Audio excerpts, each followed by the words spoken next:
So I reached out to, people I served with back in the Marine Corps, some guys I know that left and like, hey, go to the Army. Like, seriously. And I was like, I don't know, semper fi till I die. Pardon my French, but the noise. I'm going to say this, and I want to be very frank and blunt. I don't want to be here right now. What's going on, everybody? Welcome to the Recruiting Ain't Easy podcast. Today, joining with me is Specialist Caraballo.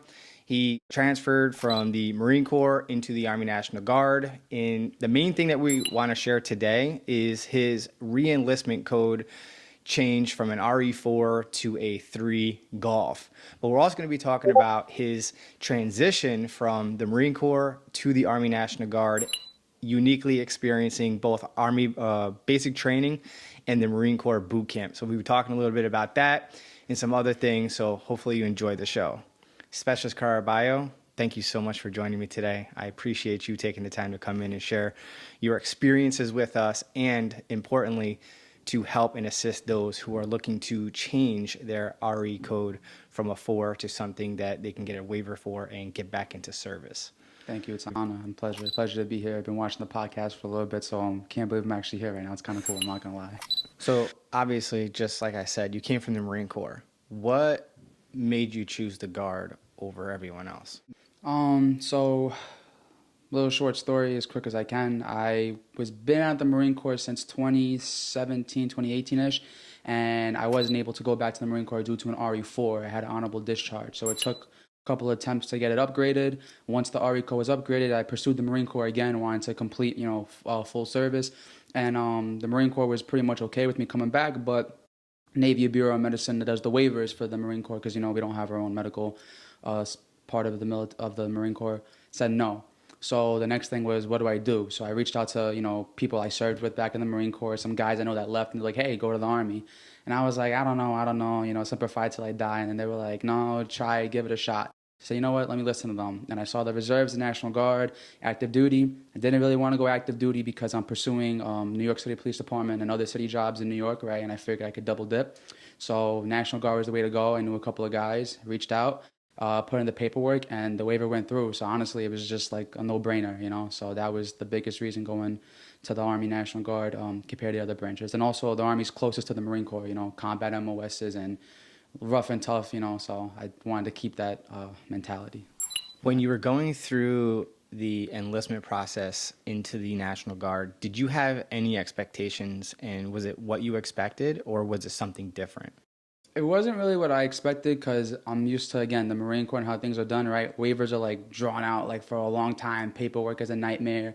Getting to talk to certain people is a hard time. But the National Guard, I started to wait a little bit, but it was a lot more, I'd say, understanding and lenient, and it just worked out better than I personally thought. And then, on top of that, the different options the Guard gives you as opposed to, I guess, other branches, like in the Marine Corps, you don't pick a job, you pick a field. So it's like, hey, you'll be a supply, but you don't know where in the supply world you're going to be, right? In the Army, it's like, no, this is the job you qualify for. If it's available, you got it. And with the Guard, you're filling that unit's specific needs. So you know where you're going before. So it was a lot different, having more security, knowing where I was going.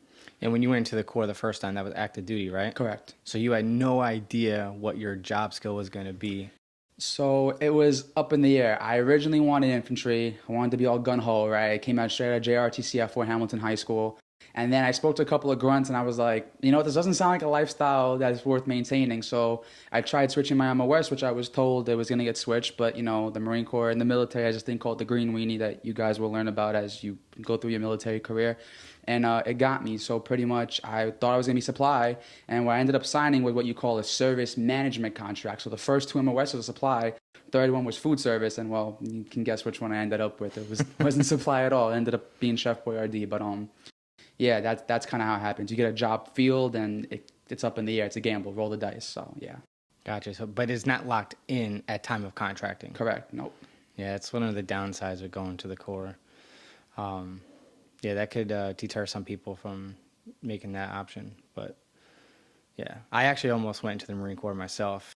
Both my grandparents served in the Marine Corps. I know absolutely nothing about them. I didn't even really, to my recollection, I didn't even meet my grandfather until right before he passed away due to cancer. Oh, okay. But he was they were the inspiration for me wanting to go to the Corps when I was checking out the military between 2000 and 2001. But it were the recruiters that ruined it for me at the time. It was very toxic back then. But I ended up in the Guard because I was a volunteer firefighter. Okay. And after going through multiple recruiting stations, feeling like a number, like Army treated me like trash, the Marine Corps recruiters did the same thing. It was just they were treating me like a number, and they weren't willing to sit down and explain things to me and give me a nice warm and fuzzy. So if it wasn't for that, I would have been in the Marine Corps. And yeah, but yeah. I definitely want to say too, though, even though all that happened in the Marine Corps, I'm still proud, like, to be a Marine. Like, Semper Fi till I die. I tell everybody that. And it's like he said, it's the recruiter, right? You're going to have good recruiters and bad recruiters. I met dudes in the Marine Corps where their recruiters gave them everything they said they were and ended up having a great career. And I got some where it was up in the air. So just do your research and know what you're doing, right? Every branch has their own thing about them that you may not like, and pros and cons. So just weigh the options. But just one best advice for the Marine Corps: if you plan on joining the Marine Corps, have the intention to be a United States Marine. Like, that is your ultimate goal. Don't worry about the MOS as much. If you have the option to, yes, but you're joining the Marine Corps to be a devil dog. You want to be a Marine above all things, and then everything else comes second. So just keep that in mind. Yeah, for the Army, a lot of recruiters sell a job and benefits. For the Corps, I noticed all their recruiting efforts is earning the title of a Marine. And that's honestly, between you and me, I think that's the best sales tactic, because you're just going to be a Marine. And yeah, and sometimes it makes it more challenging, in my opinion, as a recruiter, to sell specific jobs or even benefits. It's more of a lifestyle and stuff like that, in my opinion. But everyone joins for their own reasons. Yeah, pretty much. So when you came back into the National Guard, or came back into the military in the National Guard, did you do the full 10-week version of Army Basic Training, or the all-new AIC, the Army Integration Course, which is essentially a 5-week gentleman's course where you just hit all the basic training graduation requirements with all that FF games, if you know what I'm saying? So no, I found out about that 5-week course well afterwards, when my contract was already signed and I had a ship date. So I went through the full 10-week course at Fort Sill, Oklahoma. Shout out to Delta Battery, 1st and the 40th, 1st Platoon Pitbulls. Love you guys. You know who you are. I went through the full 10-week course. So I got the full Army Basic Training experience, no special treatment, no VIP, straight hua for 10 weeks. So yeah. That's what I'm talking about. Full hua. Gun ho, son, I'm telling you, it's no special treatment. Just, you want to be a soldier? Congratulations. You're a Marine? Welcome to the Army. It's like, hua. So yeah. I'm sure you have a few of these, but what was your most memorable moment throughout basic training? For me, there's a lot of them, but the one that comes to the top of my head automatically would be the anvil. I'm not trying to sound like every guy that talks about their FTXs, right? So your FTXs are your 3 major field training exercises that you'll hit through your red, white, and blue phase in basic training. So every time you learn something for those 2 weeks, that 3rd, 4th week, you're going to do a field op. The Marine Corps calls it field op, Army calls it FTX. So you go to the field and you're performing what you're learning, right? Land navigation, tactics, close quarter combat, whatever it may be. My anvil experience, I say, was unique because anyone that went to Fort Sill can attest to this, right? The weather there is bipolar. You'll have all 4 seasons within an hour. And the anvil was just raining, torrential, like downpouring. And this is like maybe 12 to 2 in the morning. And we're over here getting fake, bomb. They're throwing these fake, grenades at you. Incoming, take cover, get up, run to the next site, back and forth. And everyone was just so miserable and grouchy and in like this terrible mood. And once we realized that it wasn't going to get any better in that situation, everyone started laughing about everything. So now you went from having the worst time of your life, soaking wet, to almost the best time, I guess you could say, as you're getting, rained on. So personally, that was the most memorable experience, because that was the turning point, I think, for all of us, where we really started just coming more together rather than bickering and arguing. So probably the anvil, and that's because it was raining. And the drill sergeant said, if it ain't raining, you ain't training. So they were happy, nice and warm, but we were getting pissed on. It always makes it interesting and more realistic when it rains. And for me, I don't know, I find conditions like that motivating and inspiring for me, where others would be like, this is miserable, I hate this, I hate life at this moment. But yeah, it does suck in the moment, but like when it's all done, it's like, it's a unique experience that you go through. And I don't know, I'm just weird like that. You're not wrong, but conditions play a factor. And like when you're basic training and the drill sergeants, are in charge of everything, it's a different, environment where I guess if you go on like on a regular FTX, it still sucks. Embrace the suck one way or another. But like basic training is just you're overcoming a lot of things, and you don't have anything besides literally each other. So it's just like you're just figuring it all out as you go. But definitely the weather conditions do motivate people at times and bring the best out of you, because if you can handle that in a stressful environment, when you have beautiful weather and good conditions, you're just like on the money, you're flying, and it's like nothing stopping you. And then when it comes down, you're like, all right, well, been here before, I kind of know how to handle this, and you mentally get yourself ready and forge yourself into the individual you need to be to Charlie might continue the mission. So yeah. So having been in the unique position to transition from the Corps to the Army National Guard and go through Army basic training, what are some of the key differences that you experienced comparing the two of the Marine Corps boot camp and the Army basic training? I would have to say the way discipline is instilled, and then the actual training events, meaning what they choose to do. So in basic training for 10 weeks, you're learning all basic combat skills. So I did more infantry stuff, quote unquote, in Army basic training than I did in the Marine Corps boot camp. Marine Corps boot camp is literally becoming a Marine, like just becoming a individual that is just hoorah, semper fi, good to go. So we have a saying called drill before kill.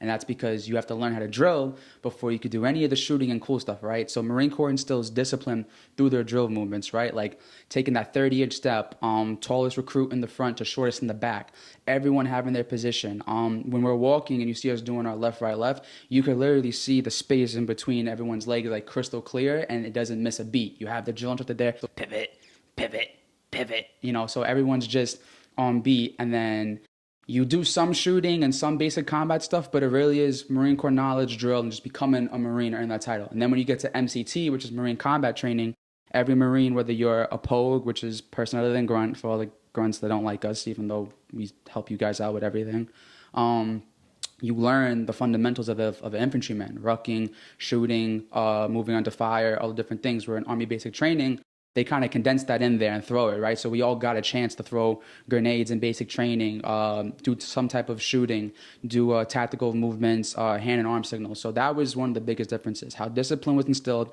and then the actual basic combat skills that you're learning in the institution. So when you do you call it the MCT? Yeah, Marine Combat Training, right? That's after Marine Corps boot camp.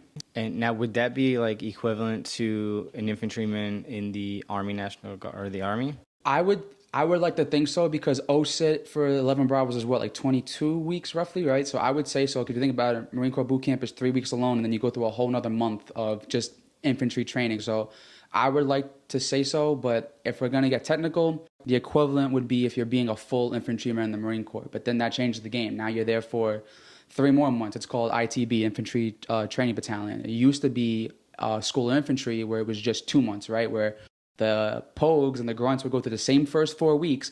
And the only difference is when the POGs finish, we'd go to our MOS school, aka AIT, and the grunts are assigned their weapon. You're a machine gunner, you're a mortarman, you're a rifleman. And then the next 4 weeks of their school, they're doing just that weapon. Like that is your best friend. You learn that thing inside it out. Whereas in the Army, it's more, from what I've seen, everyone is like a team player, and you kind of learn every weapon system, if that makes sense. And you're co-equal. There's no, you do this, you do that. That's more when you get to the unit from the 11 Bravos I've spoken to. But I'd say the training is pretty equal, because MCT is it's not fun. You eat MREs all day. When you get to the training part of it, oh my God, it's fun. You're kicking doors down. You feel like a grunt. You're doing like scenarios in a mountain town where people are coming at you, and it's great. But you got to do so many things before you get to that part, So yeah. Yeah, the Army used to have this thing. I don't recall if it's still a thing, but we used to have this. It would be like the crawl, walk, run phase. Okay. Right. So you are introduced to it. You're learning it in like a classroom environment. You walk through it where they demonstrate and show you how things are done. Mm-hmm. And then now that you've learned it, now you're running with it and you're executing the training that you get. And that's pretty much the way the Army does things. Yeah, they're still doing that. Going back to the marching thing you were talking about earlier today, man, I'll tell you what, man, I absolutely adore and love watching the Marine Corps march. Right? Like how are you talking about the equal spacing? Yeah. Like you guys are sharp AF. I swear to God, amazing. I love it. The Army is just about being in the right place at the right time with the foot and the movements and the pivoting. Yeah. And people struggle with that. Yeah. But like you guys amazing. And then like, I don't know how they say it, and I had a drill instructor on TikTok finally explain it to me a little bit, but maybe you can elaborate a little bit more because I don't know what they say after that. But he was basically saying it's left, right, low, right. Before that, it just sounds like they're mumbling, like I have no clue what they're saying. So I know that they mix it up after that, so it makes sense that the first four things is left, right, low, right. But what are they saying after that? They're essentially repeating the same thing over and over again, and then I call them ad libs. So pretty much like from what I've seen in Marine Corps DI school, my buddies there are DIs, and what I've heard in boot camp myself, it's like these little words they put in there. So it's like left, right, low, high to low, out on left, on low, right. And it's just like, it doesn't even sound like it's words. Essentially, it's just like a word to fill in the gap to get to the low, right, low, if that makes sense. So that's really all it is. Like, it's like I was doing it in basic training, and my guys were asking me, like, you saying howdy? Like, what are you from Toy Story? I'm like, relax, guy, relax. But yeah, essentially I call them ad libs. It's just like to stretch it out, to keep the pace and keep the beat. But it is essentially just low, right, low. And you always listen for that first letter, right? So even if you don't understand, like my senior drill instructor, Staff Sergeant Diaz, who's retired now, shout out to you, Staff Sergeant Diaz, Hotel Company, 2nd Battalion, love you guys, Paris Island. He was Puerto Rican, straight from the island. He had a very thick accent. So when he went through recruit training for Marine Corps boot camp, he was picked on all the time because he barely spoke a lick of English. And then when he'd call cadence sometimes, we didn't really clearly understand, and we'd have to sometimes, adjust our ears and be like, hey, that sounds like a L. Hey, that sounds like a R. And then just figure it out from there. So that way we weren't in the wrong, right? So it's like, my bad, your fault. So, you just listen for those things. But to answer your question, I think they're just ad libs in my opinion. Do they have things, how in the army, like, when you're like, around her head, she wore the yellow ribbon. Do they have things like that, or is it just left, right, low, right? It's literally just low, right, low. Again, it goes back to discipline, right? What was this? Okay, this was the saying they used to tell us in boot camp all the time. We would get smoked or corrective action, because we can't use the word smoke no more. It was discipline, sir. Discipline is the instant willingness and obedience, self-reliance, and respect for authority, sir. So that was your answer to every question you possibly had as to why you're doing something. So to them, it's like, if we give you music and songs, you might not take it as seriously, right? Because some people do take it as a joke and fool around, and now you're losing that discipline factor. But if we keep it low, right, and now we're holding our rifles doing that, that's another difference that we do in Marine Corps boot camp. Your M16 comes with you everywhere you go, live with it, breathe with it, clean it every day, drill with it, then you're able to stay in step and be more disciplined. But if we start giving you that freedom of, I guess, singing a song or that motivation cadence, then some people get carried away. So the Marine Corps sticks to their spirit, their core, and their traditions, which is just keeping it the low, right, low. And then what I've seen in the Army is that that's more of their way of getting us to be more, motivated. Because, again, the different phases is breaking you down, building you up, and essentially. So they call it in Army basic training turning on the radio. So, they tell us, hey, turn the radio on because now you're starting to sing. So now you guys should be a little more amped up because you're getting your privileges back little by little. And the Marine Corps does it too. Just, no, we don't sing songs and, those type of cadences, I would say. So. Gotcha. Understood. Interesting perspective. And I could see the discipline angle of their interpretation of that. Yeah, it's interesting. And I could see, obviously, it must work because you guys look sharp. Yeah. I'm not going to lie, man. I look at some of these basic training graduation ceremonies and I see how they're marching. I'm just like, yeah, 10 weeks. 10 weeks. It's ridiculous. It comes down to the individual, too. It's like, you're only as good as your drill sergeant and drill instructor, but also at the same time, you have to put the effort forward, right? So if you're not taking it seriously and you're not putting that foot in place, then you're not going to care, right? And the one thing I will say this, the difference between Marine Corps drill instructors and Army drill sergeants, you can talk to your drill sergeant a lot more and have a relationship in the Army than you would in the Marine Corps. And that is a big factor, right? In the Marine Corps, it's discipline. I'm your drill instructor, break you down. And if it's an absolute emergency, then yes, you can usually talk to them. But again, you're talking in third person, so it's very hard to get your thing out. And basic training, you can just talk to them. So like I had times with my drill sergeant, like she was new and we knew that, but she didn't admit it. And she'd be out of step. Like, hey, drill sergeant, this looks a little off. Oh, roger that. As I was, she'll say, it'll buff. That was her saying. Drill sergeant, it'll buff. But you could talk to them more like, hey, that doesn't sound right. Hey, it's out of step.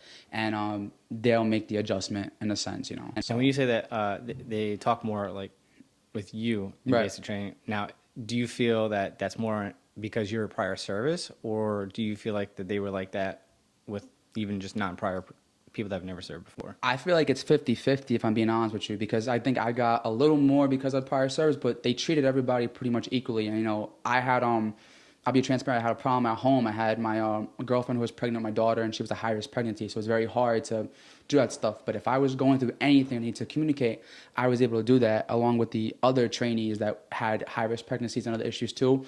You were able to go up to them and talk to them like a human being, right? If they saw you were down, they come over there. They still had that, fact of, hey, I'm not your friend in a sense. I'm here to train you. But that father or mother figure also came out when it was really something that needed to be addressed. So I'd say that's the biggest difference, right? They'd really come up to you and whatever you need. I got to go home on a 4-day Red Cross message. That's not a good thing. You don't ever want to get Red Cross. It's nothing good.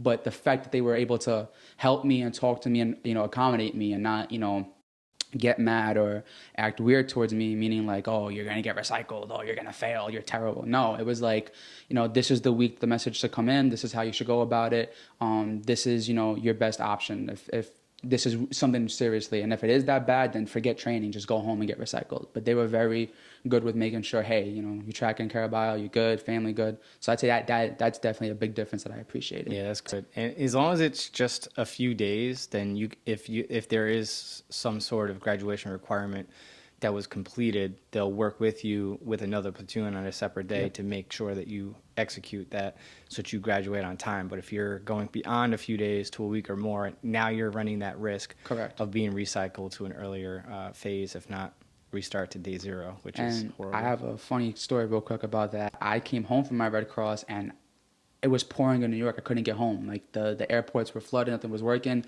And I had to do an obstacle course before the forge. I'm like, oh my gosh, I'm going to get recycled. I'm losing my mind here. So I wait all day, getting on and off the plane. Finally, I catch a flight going to Texas. I go from DFW, Texas. I land there. It's 12 in the morning. I'm like, I got training in a few hours. So what am I going to do? Haven't slept, haven't ate, losing my mind. Call an Uber. By the grace of God, an Uber comes to pick me up from DFW airport and drives me from DFW to Fort Sill, Oklahoma. I make it just in time for first morning PT. They're like, where the heck did this guy come from? Right off the plane, changed to my PTs, and now I'm PTing, doing the obstacle course all in a day. So it really comes down to your dedication. Now, I wasn't going to get recycled, they told me, but, I just take things into my own hands if I can. So I was like, I want to be there. I don't want to have to make this up because I would have had to make it up on the forge if I missed it. And I didn't want to do that. I want to focus and get through it. So literally drove in an Uber from 3 hours from DFW, Texas to Fort Sill, Oklahoma for first morning PT. And they're like, where did this guy come from? That is definitely dedication right there. And a little bit of fear sprinkled in there. That too. So during your basic training experience, was there any moment where it was like a lesson learned? Lesson learned would be humbling myself. So coming in there with the prior service experience, you got that Marine Corps chip on your shoulder. You got that little devil dog attitude, right? Oh, I'm a Marine. I've been through this hard, blah, blah, blah, blah, blah. And you realize you're not getting special treatment. It's not going to change. And when I say special treatment, I don't mean like I'm a VIP, like kiss me as if like I'm the prince of, the England or whatever. But enough to where it's like, hey, he's been through this, he's done this, right? And I guess I had to earn that in a sense. Once they found out, I got a little bit of better treatment, but I was still in the suck with everybody else, sleeping in, general population with them and eating every day with them, getting smoke with them. There was no special thing about it. And that was a really hard adjustment for me because I'm coming from, again, that Marine Corps background. And it's like, you're so used to, hey, I already went through this and it was harder and it was worse, in my opinion, right? Because you're a Marine, you're just thinking all this. And then once you let go of the Marine Corps and just look at yourself as a recruit and understand that this is the way, it starts making sense. So that was a lesson learned from me. And that's something I'm taking with me throughout my guard career. Don't walk into the room thinking that you're expected something just because you already did it, right? It's better when you come humble and then people discover it on their own because they go, oh, wow, this guy didn't come in here wanting anything different. He just did it. And that is what makes a better leader. And that's what makes a better individual as well. So that was the lesson I learned. Yeah, it's funny that you mentioned Gen Pop, which leads me to a common question I get all the time from prior service individuals. Now, were you in like separate quarters? Were you in a separate room, or were you like in the room with like 60 other trainees? I was in the room with 60 other trainees, and this time around, I will say it was harder being in the squad bay than it was when I was in Marine Corps boot camp. And that's because in Marine Corps boot camp, I was 18, so I was a young kid with everybody else. Now I'm the grandpa, right? I'm 25, even though there's guys there that are 41. Oh, this guy's old. He's born in 98. I'm just like, what? So it was harder for me because now you're around these youth, and you have to adjust yourself and realize this is their first taste of being away from home and anything else, and you were once in their shoes. You don't know how you look to an older person. And at first it was really hard because I'm like, I can't stand these kids. Once I realized I could be a leader and step up and show them things that I wasn't shown and help navigate, then it became better. And not because I wanted that leadership role, but because it just made more sense. Like, make the best out of every situation, right? They don't know what they're doing. They're lost. I'm helping them. And now the platoon functions better. And throughout basic training, they wanted to make me and some of the other prior service guys PG and platoon guy. And we said no. And the drill sergeant was like, why?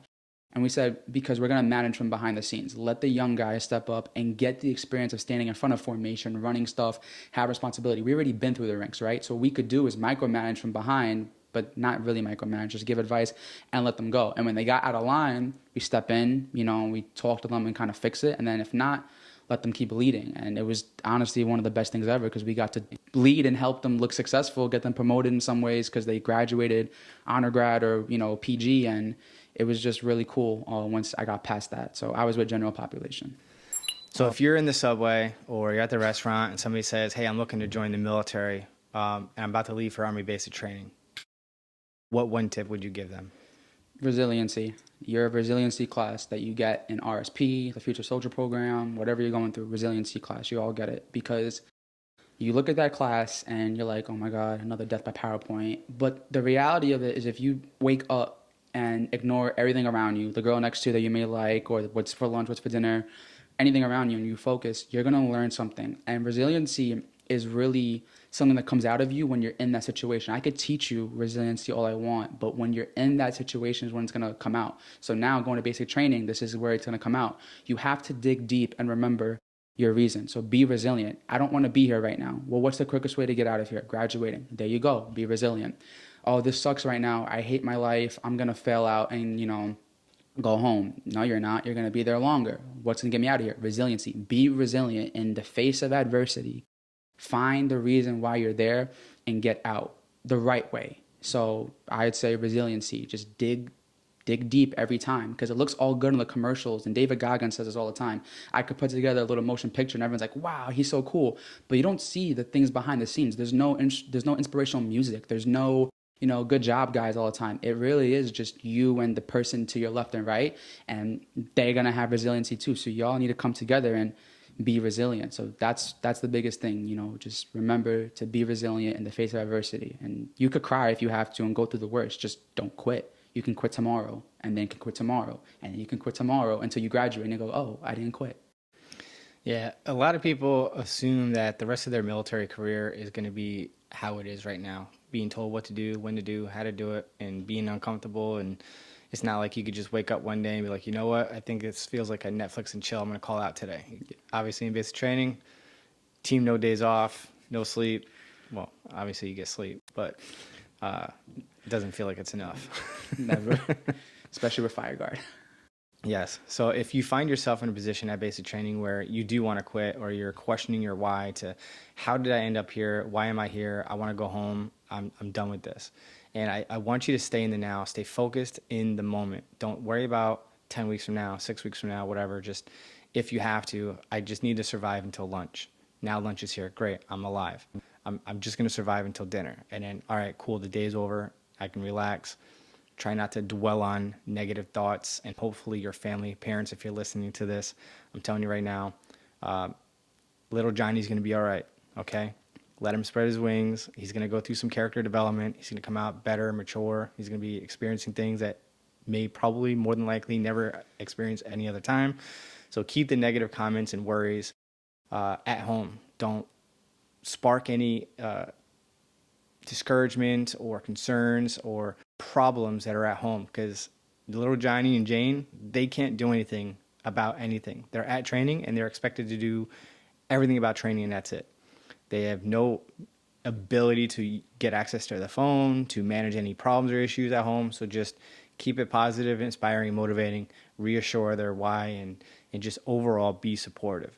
Keep the problems away from them until after they graduate. Then if it still exists, obviously then share it with them. But when they're in the training environment, you don't want to stress them. They're already stressed to the max. So just keep on and stay the course. Exactly. Couldn't have said it better. Literally, just lock in and keep family drama away from your kids as much as possible, your loved ones, because, like you said, there's nothing they could do, and it deters them. And I'm going to say this, and I want to be very frank and blunt. Think about how long it took for you to get into the military, right? The paperwork process, the MEPS, everything, right? So that's like almost a 6-month process for some people, depending. Just as much paperwork as it took to get in, as much as it takes to get out, and sometimes longer. So just do what you have to do and get out, and it's temporary. That's not going to be your military career. And also, one more thing, before, people look at their drill sergeants, drill instructors, and go, oh my God, this person's the most evil person in the world. I hate them. But you know what?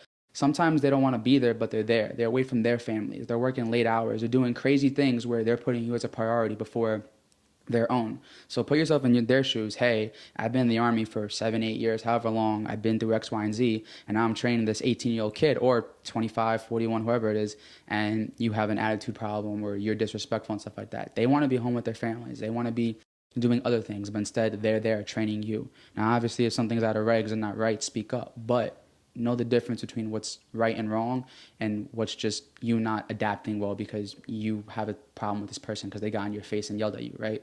Everything's for a reason. You just have to humble yourself a little bit. And understand that whatever feelings you're going through, you're not the first and you're certainly not going to be the last. So lean on your battle buddies. There are like-minded individuals that are probably feeling just like you. Lean on each other, support each other, and trust me, this is what creates the bond, the camaraderie, is when you're going through the suck and you're with each other and have fun. Like, make the best of what you have, right? It's like when the old saying says, when life throws you lemons, you make freaking lemonade. So just, you're gonna make friends for life. And with social media the way it is now, like when I went through training, MySpace was like the only thing that existed. And so you're trust me, you're gonna have friends for life. So now that you're back home, you're fully qualified, you're ready for the next step in your Army career in the National Guard. What is one thing that you wish that you knew prior to shipping to basic training, if anything? One thing I wish I knew prior, before showing out the basic training, I guess, was a better understanding of the drill sergeants, and then also just the whole treatment thing I spoke about earlier, like knowing how I was going to be treated, because there were so many mixed things out there, and I was one of those prior service guys where one YouTube guy is like, oh, I got treated amazing because I was prior service, and another guy's like, I went through complete hell. So it's like, where do you fall in the line? So just a better understanding of that. And that's also partly my fault because I was negligent in RSP when, they treated me differently, but not really. I was like, why am I doing this stuff? And they were just trying to prepare me for what I was going to go into. They're like, well, your prior service, I respect you. You're a cool guy, but you still have to go through training. So here it is. And I was just like, why am I dealing with this right now? And you know what? It was just giving me a heads up. So yeah, I'd say just those two things probably is what I wish I would have known before shipping out. And if somebody is on the fence or on the bubble thinking about joining and they're hesitant for whatever reason, what would you share with them? Jump in, take the dive, because when I was in basic training and Marine Corps boot camp, I meet so many people that are like, I wish I would have joined when I was younger. I wish I would have joined. The military can be anybody's game, but I'm going to be very, very frank. It's a young man, young woman's game. You need to be young when you're doing these things because you're going to need time to grow and adapt, right? And if you come in there as an older person that has more life experience, a lot of people have a hard time stepping down and taking orders from, a 23-year-old staff sergeant. They'd be like, well, I'm older than you. Well, guess what? Army Reg doesn't care. He's an E6. 3 stripes up, 1 rocker. You're E fuzzy. Suck it up. And it sucks, but if that staff sergeant's in the right, you got to do what he says. So it's a young man's game. And sometimes, depending on your MOS, it can take a toll on your body. So you want to get in and just take the chance. And guess what? If you don't like it, it's not forever. You're going to get out and do what you have to do. And now you've just bettered yourself on every job application thing you go to, as long as you were a good, service member. Just go for it. Don't be afraid. Don't listen to people that are telling you, oh, I don't want you to die. I don't know about this. Because guess what? They're not there. And any service member I've spoken to that has gone to the military never regretted it because they did what they wanted to do. I was with someone that I'm no longer with, and she joined the Navy. She wanted to go to college and stay here with me. And I was like, no, go chase your dream. Why? Because no one stopped me from joining the Marine Corps, so I'm not going to stop you from joining the Navy. Get it out of your system. And guess what? Got it out of her system, and did what she did, just like everybody else. So go forward with it and don't regret it. And you're going to see once you get through with it, oh my gosh, I'm so proud. They're going to post you and talk about you. And then wait till the benefits kick in. Oh, do you get your GI bill? Do you have your VA loan? Oh, can we go to the commissary? Whoa. I thought the military was terrible. And you're going to see a lot of people in colleges too. Oh, I'm going to be a lawyer. I'm going to do X, Y, and Z. And I'm not bashing them. They might do that. But you're going to see a lot of people that fall off and go, now I'm going to join the military because I don't know what to do. So just get it out of your system now and do it. And that's why the Guard or the reserves in any branch is the best thing ever. Because guess what? You don't like it, you're coming right back home. It's a part-time gig. Do your time and get out. And if you absolutely need a getaway, guess what? Active duty is where it's at. And when I say getaway, I'm not talking about running away from your problems. If you have a family needing support, go in, because you'll get housing on base, or if you get off, you get BEH, your kids are taken care of, your spouse can get jobs. It sets you up for what you need. So don't worry about all the negative things. Focus on what it could do for you. And again, just take that dive. Don't listen to people. You only get this chance sometimes once in a lifetime, because you may qualify when you're 18. You might not qualify when you're 25. So that's why it's called Recruiting Ain't Easy podcast. Facts.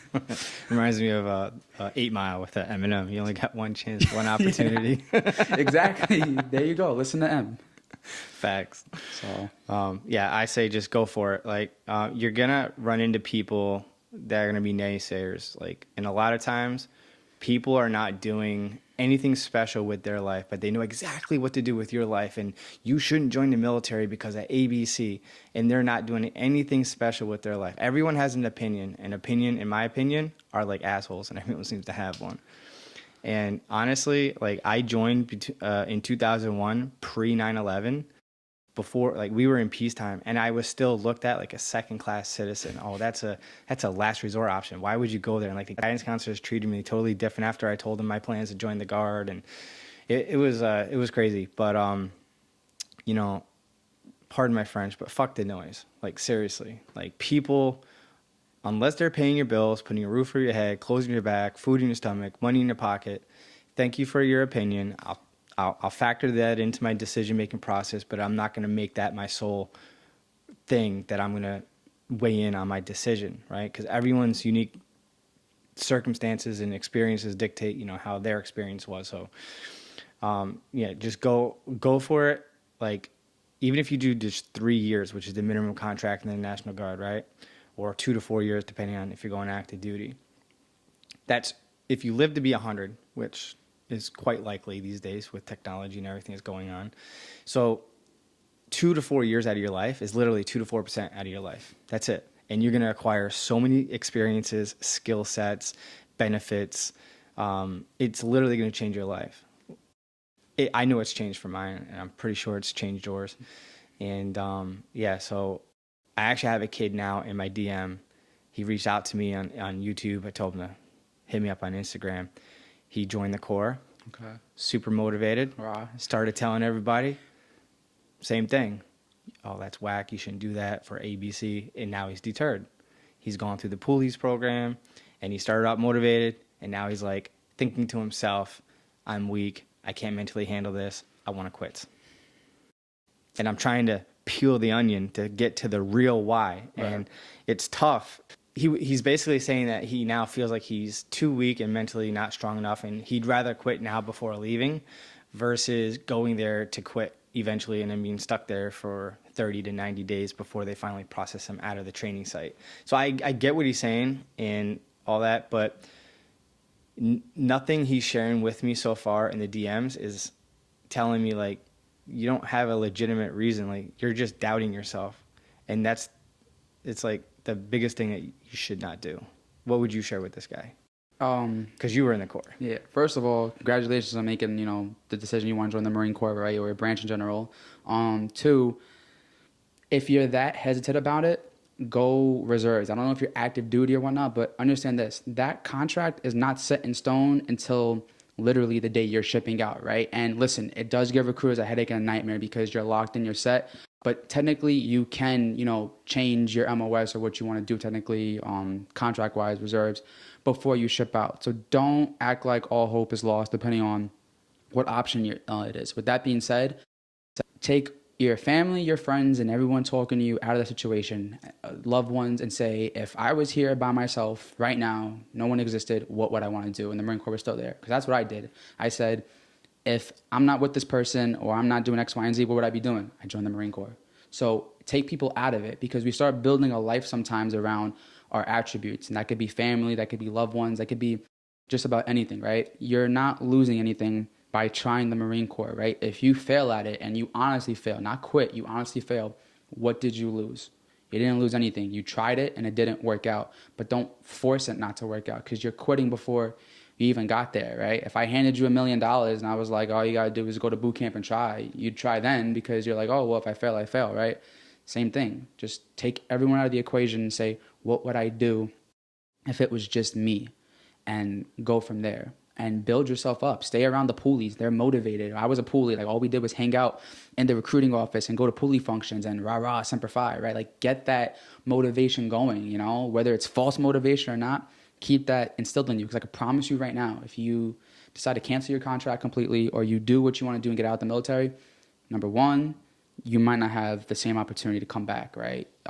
Depending on how you get out of the Marine Corps. Number two, you're going to always think back, well, what if? You're going to see them in their dress blues on Memorial Day, on Veterans Day. You're going to see the commercials. You're going to see whatever Call of Duty game you play. You're going to, you know, see your other friends doing it, and you're going to regret it. Like me, for example, I'll give you a perfect example. Try not to make it too long, but I did NYPD school safety, which is a portion of NYPD, because I couldn't do regular NYPD without my college credits being set up, right, or my full military time.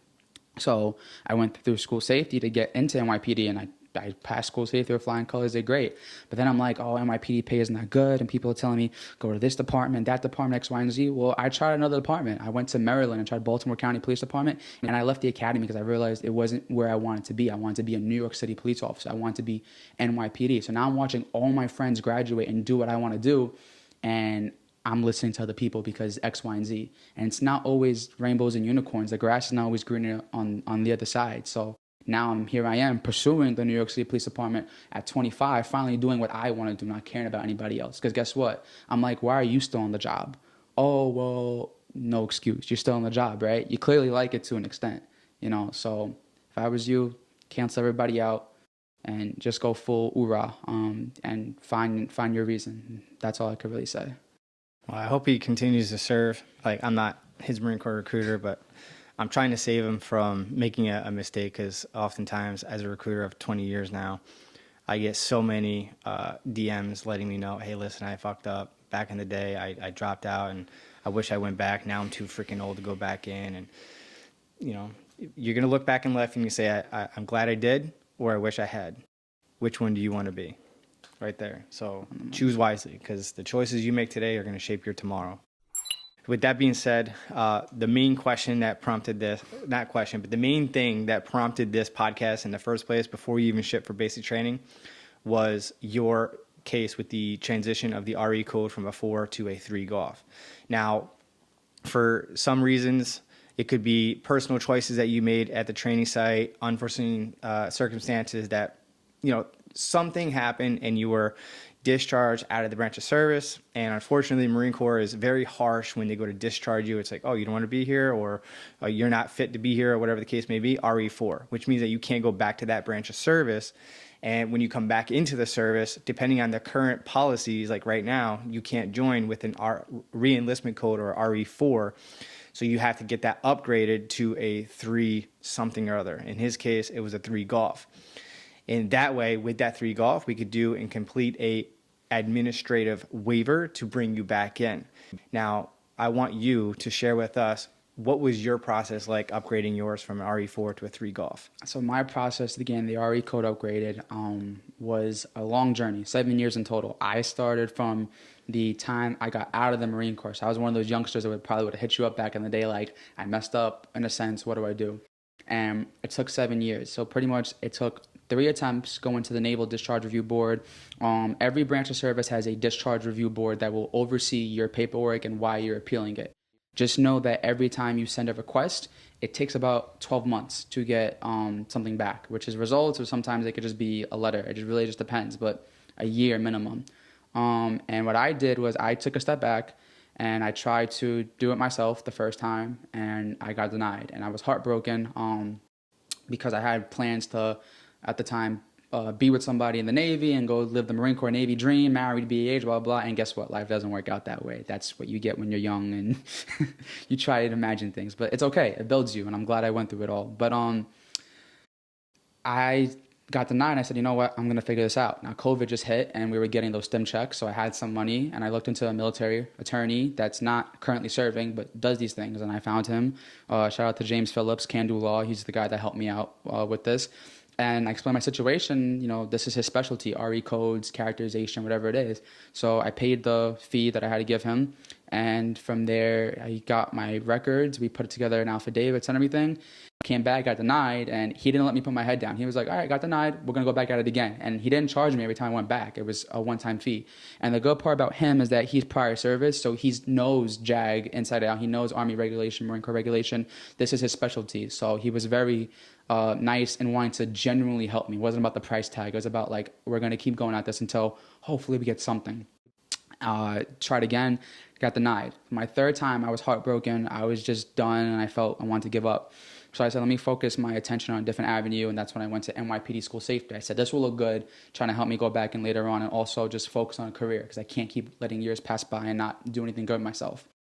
I graduate NYPD School Safety. I go through like about my first couple of months, a year or so on the job, and I'm sitting in the basement of the high school I'm working at, and I'm like, you know what? I'm going to go back at this Marine Corps thing. I'm going to go through the Marine Corps regulation. I'm going to grab myself together, and we're going to try this again. I go on my mil.connect website, and I look at my DD214. I'm like, that's a RE3G. And I'm sitting there, and I'm like, okay, I'm tired. I'm bugging. I'm doing overtime. This isn't real. And I go back again. It's like, no, it's a RE3G. And then on the letter, the memorandum, it says, due to a recent overview of whatever the proper wordage was of your application from the past, the board has decided to upgrade you to a RE3G, and that made me absolutely excited. So that was the steps I took. Now, to get into a little bit of detail and context, mine is mental health related. So I had just a rough time in what the Army calls AIT and Marine Corps calls MOS school, due to a lot of factors at home that was going on. That's why he says keep business at home. And then also some MOS complications. So at 18 years old, I just didn't know how to properly handle my emotions at that time, which you'll see a lot of people do. And I got out on that note. Now, I got an honorable discharge because I wasn't what they call a shitbag Marine, right? I was squared away, did PT, did everything. I actually got to go home on leave, and we were in a separations platoon while everybody else was stuck there because I was, squared away. So I was like, cool. What I did is that I got a psych recommendation from the Veteran Affairs Hospital. So I figured no one better than Department of Defense themselves. That didn't work alone. So I reached out to a civilian psych that does reviews, puts you through a whole Scantron test. So it's not like it's his personal opinion. It's a test plus his own review. I got 2 of those. And then I also got the NYPD psych because you have to go through a psychological evaluation, and I passed that. So I said, hey, I got psych evals. They can't no longer be like, no, you don't have enough proof. There's more than enough proof. And then I also reached out to my politicians, senator, councilman, congressman, because those are high-ranking individuals, and it looks good on paper. And I was also fortunate that my congressman at the time, if I remember correctly, was Max Rose, who actually was a National Guardsman in the 369th. Which is kind of funny. Yep. And he had a whole office at the time dedicated to helping veterans with anything of that nature. So his office was like HUA to back me up and whatever I needed. So I got that. And then letters of recommendation from my old platoon sergeant, a couple of Marines that I know, higher ranking officials, and just put that package together. And you're not making it bulletproof because there's no such thing as bulletproof when you go against the board, but you make it pretty heavy, so they have to reevaluate things. And the last thing I want to give, because I don't want to sit there too long talking about it, black and white wins the fight. Staff Sergeant Daphne, who was my old platoon sergeant in the Marine Corps when I was being separated, said black and white wins the fight. So that means Marine Corps regulation, Army regulation, whatever branch you're going to, that regulation, because it's their own policy. And in the Marine Corps regulation, based on why I got out, I was supposed to be awarded a 3G just off of it. And honorable discharge and RE4 don't always go hand in hand. So that was already a red flag. So I was able to get it upgraded just knowing the regs too. So look at your regulation and be patient with the process. It's going to take time. It's not an overnight success, and you're going to feel like giving up at time, and people are going to tell you, like they told me, just quit, forget about it. You had your chance, and now everyone's asking me for help and congratulations and oh my God, and no one wants to be at the table, right, when you're trying to make the meal, but then they don't want to eat when it's done. So just keep that in mind and remember your why and stay resilient. And I'm glad I did, because now guys that I know are starting at 25 trying to get it upgraded. And it was a 7-year process for me from 18 years old. So now imagine 25, 7 years later, and that's a maybe if it gets upgraded, right? So just start as soon as you can and invest in yourself, right? You may not want the attorney, but let me tell you, when you get legal involved, it helps. And no, you cannot go to JAG because you're no longer in the military, right? And I'm not saying anything against JAG, but personally, from my own experience, from Marines that have reached out to me and other service members while they were going through similar situations,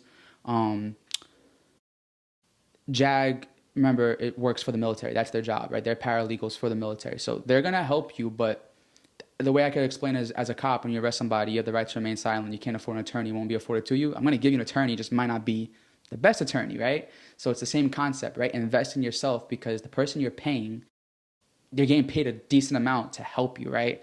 And what you may look as a couple $1,000s, well, ask yourself, am I going to go on vacation? Am I going to pay for this? Am I going to pay for that? Is this sacrifice worth it? And to me, it was. All my friends were partying, doing different things, and there Josh was going after the board, after the board, after the board. And now my life is slowly, coming together the right way. But it was worth the sacrifice, because I'll be able to do all that once I'm situated, right? So just that's how I'd say. Black and white wins the fight. Be patient. And again, just don't listen to people that tell you to quit, right? Don't quit, because you quit in the first place. That's how you ended up here, right? So don't quit this time. Do you have like the examples of what you submitted to, like Alex Rose or whatever his name was? Max Rose. Yeah, you're good. Like, do you have like the verbiage of what you put in the letters or the correspondence to request? Yeah, pretty much. I sent almost the same affidavit I did to the board, but instead I just addressed it to him and worded it differently. Pretty much like, good afternoon, Congressman Max Rose, my name is so-and-so from, Brooklyn, New York, wherever. And again, I'm in his district, so I'm reaching out to the proper councilman. And I'm like, I'm a prior service Marine with this situation, so-and-so. I'm seeking to go back into the military, but unfortunately cannot due to an RE code 4. I was told by the board or, a paralegal, whoever you're going to say, that sometimes support from your local congressman or whatever would help.